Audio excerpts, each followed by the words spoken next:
Hello from the Crystal Coast. It's Pastor Kevin, and it's Monday, March the 30th. I want to share with you from Exodus chapter 20 today. This section that's commonly referred to as the Ten Commandments. It starts off, God spoke all these words saying, "I'm the Lord your God who brought you out of the land of Egypt, out of the house of slavery."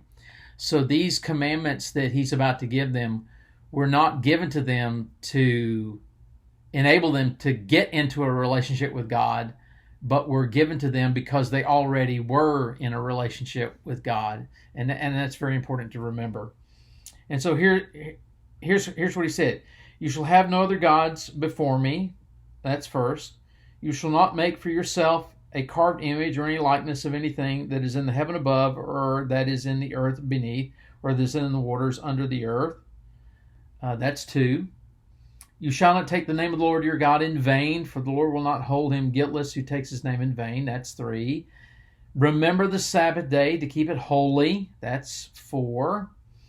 "Honor your father and your mother, that your days may be long in the land that the Lord your God is giving you." That's five.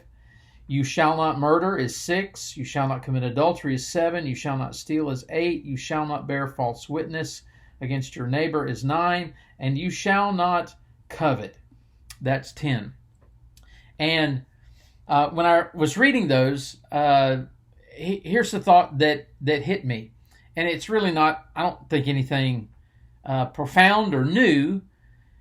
But when I read them, I was impressed that God has designed a way for us to live in this broken world, in this messed up, sinful, broken world, in a way that actually acknowledges Him.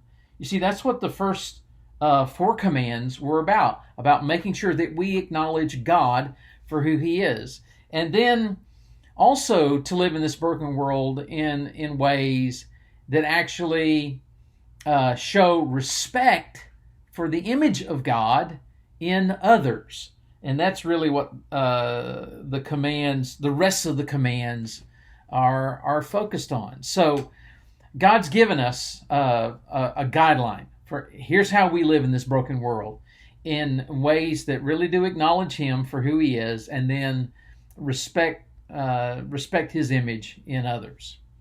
I got an email here recently from, it was actually forwarded to me from Mike Gainey. Mike and his wife Julie and their kids are missionaries in Tenwick, Kenya. And I wanted to share a little bit from it with you here. He writes, "In days like these that most of us find difficult to deal with and to process, I believe that we can hold on to our hope in Jesus and focus on loving one another. The details of how that love shows up may be different. For some, it may mean going in to a hospital to work, risking oneself for the sake of others. For others, it may mean staying home, reducing the spread of this virus. For others, it may mean dropping off groceries to those most at risk so they can avoid going out. Still others will be active online, creating content like music and prayer and encouraging words, as we are separated in so many ways." He says, I could make a long list. "This morning," he writes, "watching our muddy river that gives us water and electricity, I am reminded of the good that God can bring from something. I pray that each one of us can see our part to play in this new world." And so I want to invite you today to join me in praying for the Gainies, as well as other missionary families, couples, individuals who are acknowledging God through their faithful service to Jesus, whether they're doing that here in the States or internationally. Let me remind you, if you have a need, or if you know someone in your neighborhood that has a need, please call us. You can call the church phone number, or you can go on our website and scroll down to the bottom. You can get our remote phone number for these days. Email us, office@ccbcnow.com.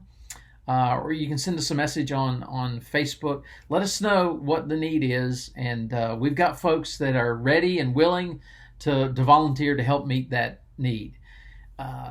Stay connected. I was talking to one of our life group leaders earlier today, and he was telling me about how their life group is connecting weekly, and a small group that he's a part of, how they met on Zoom for 2 hours on Sunday night. So folks are doing that. If you're not already connected to one of those and you'd like to be, give us a call, and we'll put you together with one of those groups. And again, let me just say thank you for the many ways that you are loving our community like never before.